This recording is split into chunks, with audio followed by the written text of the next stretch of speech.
Good morning and good afternoon po sa inyong lahat. Ayan, for today's video mga ka-landscape, pakita ko lang po sa inyong twice a week na ginagawa ko dito sa vermicompost. Bali ako po kasi nag-aalaga nitong mga bulate na to. Ayan, bali po ngayon magdidilig po tayo ng vermicompost na yan. Didikan po natin ngayong araw na to kasi ang dilig po niyan sa isang linggo pwede 3 beses o 3 beses po yan once a week po. Ayan, maintain po yan. Kailangan po yan lagi natin didiligin kasi may mga bulate po. Ipakita ko po sa inyo yung bulate, yung mga kinain yung bulate. Ayan, ayan po mga ka-landscape po. Ayan o, ayan na po. Bilis niyang kainin. Ayan, siguro mga isang linggo lang to, pwede na naman natin i-harvest to. Yung bulate nyo, tataba na o. Ayan mga ka-landscape po. Ayan po yung bulate niya. Ayan, kumagapang o. Ito po yung inalagaan ko ng bulate.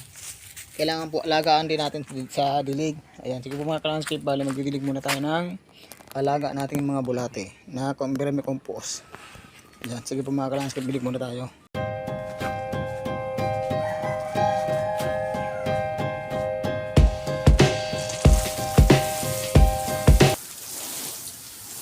Yan ang mga ka-landscape ginagamit yung rigalig para ma-maintain mo talaga yung makalkula mo yung tubig na dinidilig mo.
2 weeks lang o 1 week pwede na nating harvest yan kasi ubos na po yung kinakain nila ng dahon. Bali harvest na rin po natin yan sa sunod na linggo o 2 linggo. Bali 4 po yun na expand. Ayan. Ayan mga landscape. Bali nagpisa po niyan 2 muna. Tapos nung unang harvest ko, bali naglagay na uli ako dito. Bali kaya 4 na po nila. Tapos po pag second harvest ko po, itong 4 na ito, pag na-harvest ko to, yung bulate po yan, kasi may mga anak na po yan, marami pong anak na maliliit. Bali nakakadagdag na rin po. Pag na-harvest ko po yung 4 na yan, bali po itong 2 pang box na to, lilinisin ko pa po yan, dami pa pong kalat. Bali lilinisin natin yan. Pag pangalawang harvest, lalagyan na rin po natin to para maging 6 na po siya. Tapos nagpapagawa pa po ako ng screen. Bali ibalik yung dati na pinaglalagyan din ng bulate. Sayang naman kasi yung yung space na yung space ng ibabaw na to, papagawa uli ako ng box screen, tapos lalagyan ko pa rin po ng dahon, lalagyan din ng bulate para malagyan din po yan, para yung space nitong ibabaw na to magamit. Kasi naman pag nagdidilig naman po yung tubig dito po bababa, kaya okay naman po yun, ibabalik po yung dati. Ayan, bali pagagawa po tayo ng 4, 8, bali 12 pang box dito sa ibabaw. Update ko po kay mga ka-landscape pag nagawa na po yung request natin na box para dito sa ibabaw na lalagyan din natin ng mga bulate sa mga pagkain ng giniling na dahon. Ayan, sige po mga ka-landscape, maraming salamat po sa inyo. Sa lahat mga followers ko, sa mga di-followers ko, sa mga viewers ko, maraming salamat po sa inyong lahat. Ayan, sige po, bye na po.